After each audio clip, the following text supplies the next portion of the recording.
a lot of what Netflix wants to do is the package. Who's writing it, and ultimately who's going to direct it. They feel like in Netflix they can get any talent they really want. So it really comes down to that. But if you get an undeniable name, it kind of helps sell that through, right? As it does anything.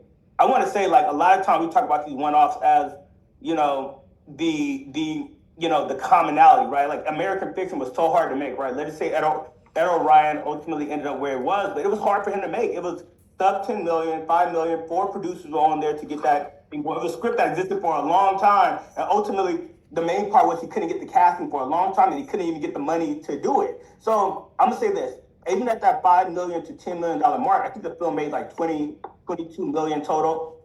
I'm very much, when it comes to how these things work in the studio system, is for Tubi, for certain places, it would be quick bite.